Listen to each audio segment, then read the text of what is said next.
بسم الله الرحمن الرحيم. السلام عليكم ورحمة الله وبركاته. أصحابتا كسو دوادا مركلة برنامجيديني عافيمادكا ee taxanaha ah. insha Allah maanta waxaan ka hadlaynaa ama ka jawaabeynaa oo si faahfaahsan u sharxeynaa sidee ayuu shaaha ku soo dhiig la'aan. Ma sax baa in shaaha uu keeno dhiig la'aan? goorma ayuu shaahu keenaa dhiig la'aan?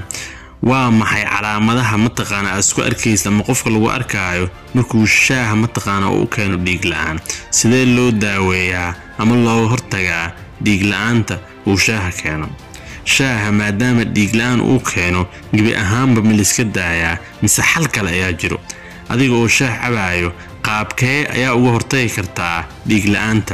intaas iyo su'aalo kale oo badan jawaabahooda ayaan si faahfaahsan u sharxi doonaa insha Allah. ka faa'iideyso wanaagsan wax badan oo aadan ogeyn oo arrinkan ku aadan si faahfaahsan ugu faa'iideyso insha Allah. ku soo dhawaada mar kale caafimaad channel kala soco barnaamij caafimaad oo taxan ah talooyin muhiim ah oo ku aadan caafimaadka sida wacyigelinta bulshada ee ka hortagga xanuunada halista ah iyo daaweyntooda.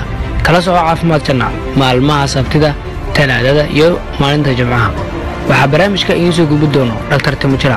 fadlan subscribe channelkeena haddii aad ku cusub tahay. sidoo kale muuqaalada aan soo gelino like saar. waana ku mahadsantihiin daawashada muuqaalada aan soo gelino. mahadsanidin.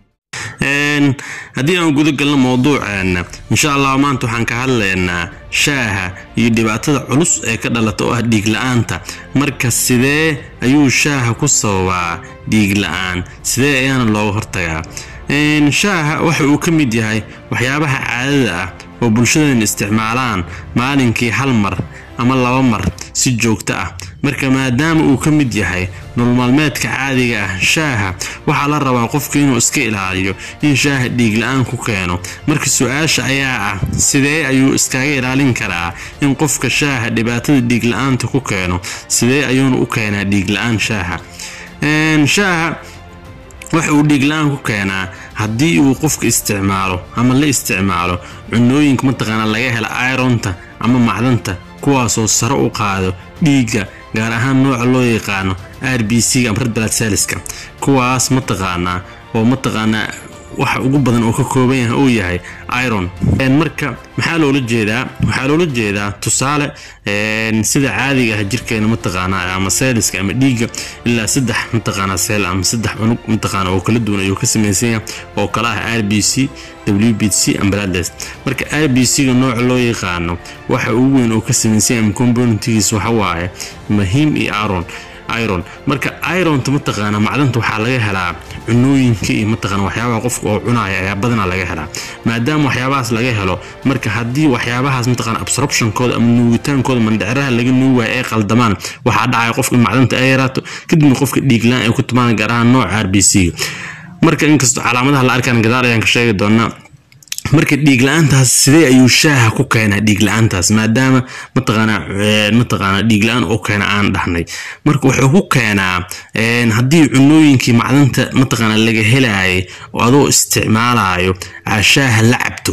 tusaale oo kale cunada ayaa cuntay ama aa cunaysaa agtaada ayuu shaaha yaala waa la cabtay. tusaale hal mar aa qaadatay cunadii, tusaale ahaan shaaha ayaa ka daba cabtay ama isku mar ayaa dhamaysay shaaha iyo cuntadii. markaas maxaa dhacayo? waxaa dhacayo in shaahi uu qaldo absorption wax loo yaqaano ama intestinal absorption, gaar ahaan waxa waa small intestinal absorption oo loola jeedo mandhiciraha yar ay mataqaana nuugitaanka ay ku sameyn lahaayeen macdantii ama cunooyinka ay isticmaasho macdanta ka sameysnaay. haddii mataqaana cunooyinkaas aa cunto mandhiciraha markay tagaan shaaha aa la cabto, waxaa dhacay in shaahi absorption-kii oo reject garay ama uu diido ama mataqaana absorption-ka uu dhici waayo oo irontii macdanta ka buuxdo cunooyinkaas ee bannaanka aado. marka maxaa la rabaa si arrinkaas looga hortago? maxaa la samayn karaa adigoo shaaha isticmaala? mise shaaha ayaa la joojinayaa?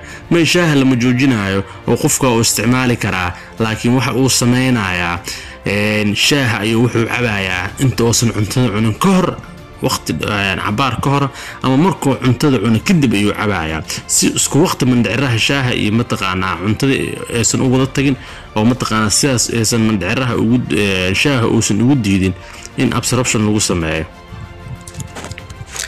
marka sidaas ayaa loo xalliyaa oo macnaha qofku waxaa la rabaa in shaahi uu cabo يعني cuntada ka hor ama cuntada kadib marka hadduu isla isticmaalo oo shaahi iyo mataqaan cunooyinkii maanta hal mar wada isticmaalo oo hal mar wada cuno wada cabo waxa dhacayo in shaahi uu diido absorptionka ama nuugitaankii lagu sameyn lahaa uu diido absorptionkii lagu sameyn lahaa mataqaana cunooyinkaas macdanta ka buuxday oo sidaas banaanka ugu baxdo marka waa halis qofku waxa la rabaa in uu kala isticmaalo oo isku waqti isticmaal macna shaaha iyo cunada macdanta laga helo marka haddii uu qofka isla isticmaalo cunooyinka ironta ka buuxday iyo shaaha maxaa calaamada isku arkaya wuxuu isku arkayaa calaamadaha soo socda kow journal fatigue oo mataqaan qofka daal ama dabardaro jirka oo dhan ama zaa'ida inuu dareemo laba waxa waaye shortness of breath oo mataqaan qofka inuu neefsiga oo dhibo mataqaan oo naqas oo dareemo mataqaan oo ku dhax mataqaan oxygen-ka mataqaan ugu yar ama